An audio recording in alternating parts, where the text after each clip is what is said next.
নমস্কাৰ, স্বাগতম জনাইছোঁ মোৰ ইউটিউব চেনেললৈ। আজি অসমৰ এনে এগৰাকী মহিয়সী নাৰী স্বাধীনতা সংগ্ৰামী সাহসৰ আন এটা নাম কনকলতা বৰুৱাৰ বিষয়ে আলোচনা কৰিম। বিভিন্ন সময়ত জাতিৰ ইতিহাসত ভাৰতবৰ্ষৰ মহিলাসকলে গুৰুত্বপূৰ্ণ ভূমিকা পালন কৰি আহিছে। ব্ৰিটিছ শাসনৰ বিৰুদ্ধে কৰা স্বাধীনতা সংগ্ৰামৰ ভাৰতীয় নাৰীসকলে গুৰুত্বপূৰ্ণ ভূমিকা পালন কৰিছিল। প্ৰকৃততে ভাৰতীয় ৰাণীসকলে বিদেশী শাসনৰ পৰা মুক্ত হ'বৰ বাবে প্ৰকৃত দেশপ্ৰেম আৰু অদম্য সাহসৰ সৈতে ব্ৰিটিছৰ সকলৰ বিৰুদ্ধে যুঁজ দিছিল। ভাৰতবৰ্ষৰ বিভিন্ন প্ৰান্তৰ লগতে অসমতো ব্ৰিটিছৰ বিৰুদ্ধে তীব্ৰ প্ৰতিবাদৰ সূচনা হৈছিল। জাতি, ধৰ্ম, বৰ্ণ, লিংগ নিৰ্বিশেষে সকলোৱে একত্ৰিত হৈ ব্ৰিটিছৰ বিৰুদ্ধে যুঁজ দিছিল। আৰু অসমৰ মহিলাসকলে সেই সময়ত পুৰুষসকলৰ সমান্তৰালকৈ অসমৰ মহিলাও চাৰিবেৰৰ সীমাত আবদ্ধ নাথাকি ভাৰতৰ স্বাধীনতা সংগ্ৰামৰ সক্ৰিয় অংশগ্ৰহণ কৰি এটা নজিৰ সৃষ্টি কৰিছিল। লগতে এই সংগ্ৰামত প্ৰাণ আহুতি দিছিল। লগতে বহুকেইজনে আকৌ চিৰদিনৰ বাবে ঘূৰ্ণিয়াও হৈছিল। অদম্য সাহসেৰে ব্ৰিটিছৰ বিৰুদ্ধে যুঁজ দি নিজৰ প্ৰাণ আহুতি দিয়া কনকলতাৰ বিষয়ে আজি দুআষাৰমান আলোচনা কৰিম। কনকলতা বৰুৱা জন্ম হৈছিল শোণিতপুৰ জিলা, বৰ্তমান বিশ্বনাথ জিলাৰ ছয়দুৱাৰ সমষ্টিৰ কলংপুৰ মৌজা বৰঙাবাৰী গাঁৱত। দোলাকাষৰীয়া বৰুৱা বংশত 1926 চনত জন্ম হৈছিল কনকলতা বৰুৱাৰ। এক আঢ্যবন্ত পৰিয়ালত জন্মগ্ৰহণ কৰিছিল। কনকলতা বৰুৱাৰ পিতৃ কৃষ্ণকান্ত বৰুৱা আৰু মাতৃ আছিল কণিকেশ্বৰী বৰুৱা। কনকলতা বৰুৱাৰ পিতৃ কৃষ্ণকান্ত বৰুৱা এগৰাকী আগৰণুৱা ব্যক্তি হোৱাৰ বিপৰীতে তেখেতৰ ককা ঘনকান্ত বৰুৱা আছিল এজন প্ৰখ্যাত চিকাৰী। খুব কম বয়সতে মাতৃহাৰা হোৱা কনকলতা বৰুৱা ককা দেউতাক আৰু খুৰাকৰ তত্ত্বাৱধানত ডাঙৰ দীঘল হৈছিল। কনকলতা বৰুৱাৰ এগৰাকী ভাতৃ আছিল, তেখেতৰ নাম আছিল ৰজনীকান্ত বৰুৱা আৰু কনকলতা বৰুৱাৰ এজনী ভগ্নী আছিল, তেখেতৰ নাম হ'ল দেৱবালা বৰুৱা। গুৰুত্বপূৰ্ণ কথা যে 19 শতিকাৰ আৰম্ভণিত সেই সময়ছোৱাত নাৰী শিক্ষাৰ ওপৰত বিশেষ গুৰুত্ব আৰোপ হোৱা নাছিল। সেয়েহে নাৰীসকলে বিশেষতঃ ঘৰৰ চাৰিসীমাৰ মাজত আবদ্ধ আছিল। সমাজৰ নাৰী শিক্ষাৰ প্ৰসাৰ আৰু প্ৰচাৰ হোৱা নাছিল। সেইবাবে গাঁৱৰে প্ৰাথমিক বিদ্যালয়ত 3য় শ্ৰেণীলৈকে পঢ়ি শিক্ষা সাং কৰি কনকলতা বৰুৱাই সাধাৰণ ব্যক্তিত্বৰে সামায়িক স্বভাৱৰ কনকলতা বৰুৱাই ভূই ৰোৱা, তাঁত বোৱা, ৰন্ধা বঢ়া আদি সকলো কামতে পাৰ্গত হোৱাৰ উপৰিও পৰিয়ালৰ লগতে চুবুৰীয়াৰ প্ৰিয়পাত্ৰ আছিল কনকলতা বৰুৱা। এনে গুৰুত্বপূৰ্ণ কথা যে কনকলতা বৰুৱাৰ মনত দেশপ্ৰেমৰ মনোভাৱটো কিয় বা কেনেকৈ জাগি উঠিছিল? কাৰণটো হ'ল অৰ্থাৎ কনকলতা বৰুৱাৰ মোমায়েক দেৱেন্দ্ৰনাথ বৰা আৰু যদুৰাম বৰা আছিল এক কংগ্ৰেছী নেতা। সেই সময়ত অৰ্থাৎ যেতিয়া কনকলতা বৰুৱা সৰু আছিল, তেতিয়া মোমায়েকহঁতৰ মুখত শুনিব পাইছে সাগৰ 13 নদী পাৰ হৈ অহা ব্ৰিটিছসকলে ভাৰতবৰ্ষত কিদৰে অত্যাচাৰ চলাইছে আৰু দেশৰ স্বাধীনতাৰ বাবে কিদৰে স্বাধীনতা সংগ্ৰামীসকলে নিজৰ প্ৰাণ আহুতি দি দেশ স্বাধীনতাৰ বাবে কঠোৰ পৰিশ্ৰম কৰিছে। সেই বিষয়ে কনকলতা বৰুৱাই তেখেতৰ মোমায়েকহঁতৰ মুখত শুনিছিল আৰু তেনেকৈয়ে কনকলতা বৰুৱাৰ মনত দেশপ্ৰেমৰ মনোভাৱ জাগি উঠিছিল। লগতে জাতিৰ পিতা মহাত্মা গান্ধী সেই সময়ত যিদৰে সমগ্ৰ ভাৰতবৰ্ষত স্বাধীনতা আন্দোলনৰ সৃষ্টি কৰিছিল, সেই স্বাধীনতাৰ ঢৌৱে শিশুৰ অৱস্থাত থকা কনকলতা বৰুৱাৰ হৃদয়খনকো স্পৰ্শ কৰি থৈ গৈছিল। 1942 চনত সমগ্ৰ ভাৰতবৰ্ষত ভাৰত্যাগ আন্দোলনৰ সূচনা হৈছিল। বোম্বাইৰ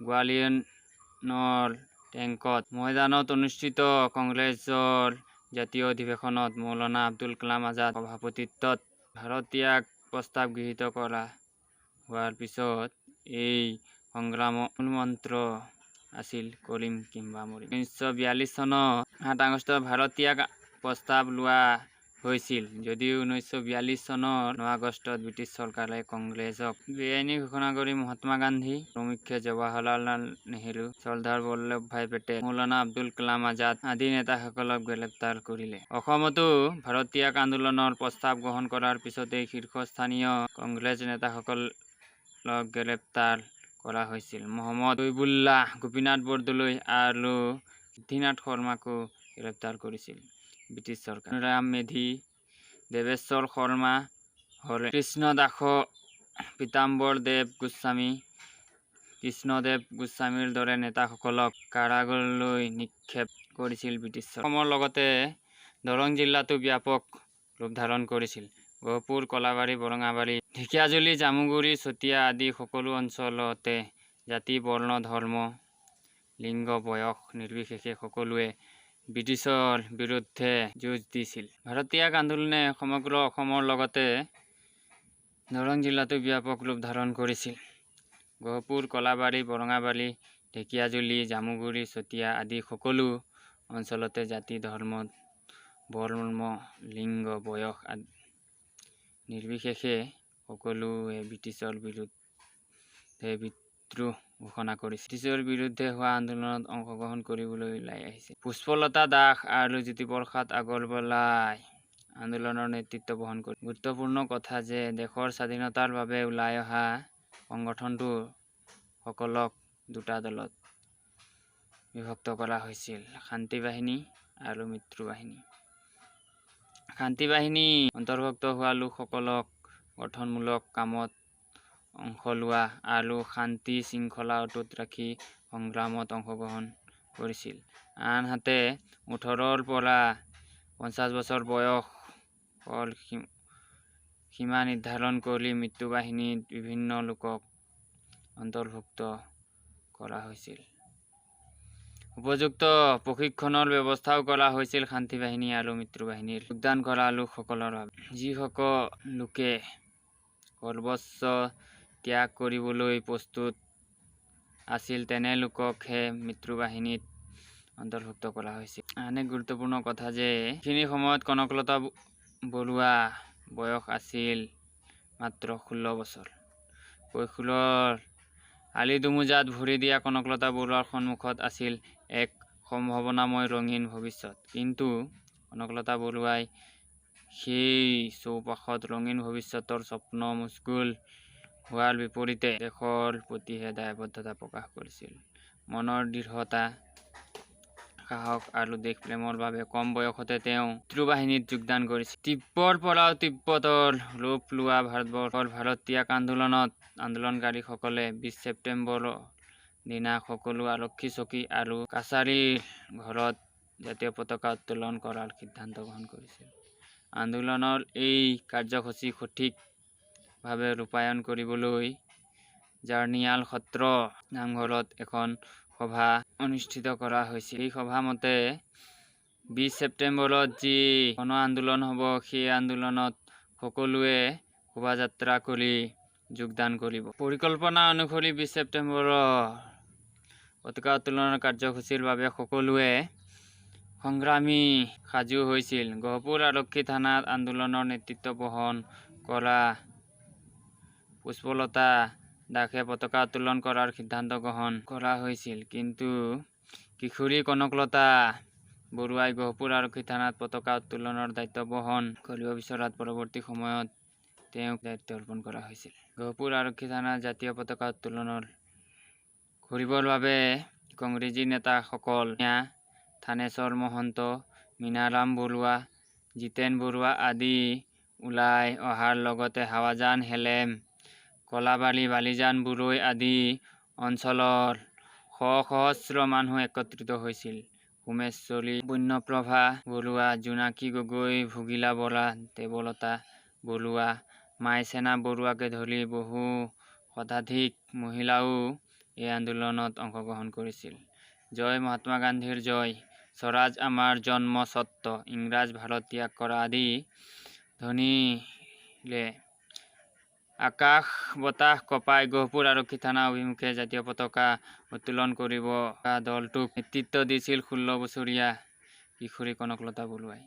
কিন্তু গহপুৰ থানাত ভাৰপ্ৰাপ্ত বিষয়া ৰেৱতী মোহন সোমৰ নেতৃত্বত আৰক্ষীৰ এটা সশস্ত্ৰ দলে আন্দোলনকাৰীসকলক বাধা প্ৰদান কৰিছিল। কিন্তু দেশমাতৃৰ বাবে প্ৰাণাহুতি দিবলৈ কুণ্ঠাবোধ নকৰা কনকলতা বৰুৱাৰ নেতৃত্বত যোৱা সংগ্ৰামীসকলে আৰক্ষীক সকীয়াই দিয়াৰ পিছতো মৃত্যুলৈ ভয় কৰা নাছিল, যাৰ বাবে আৰক্ষী থানা জাতীয় পতাকা উত্তোলন কৰিবলৈ উদ্যত হোৱা আন্দোলনকাৰী দলটোক ভাৰপ্ৰাপ্ত বিষয়া ৰেৱতী মোহন সোমে গুলী চালনা কৰিবলৈ নিৰ্দেশ প্ৰদান কৰিছিল। ইয়াৰ পৰিণতিত সহকাৰী আৰক্ষী বিষয়া বগাই কোচৰ গুলীত প্ৰাণ আহুতি দিছিল কনকলতা বৰুৱাই।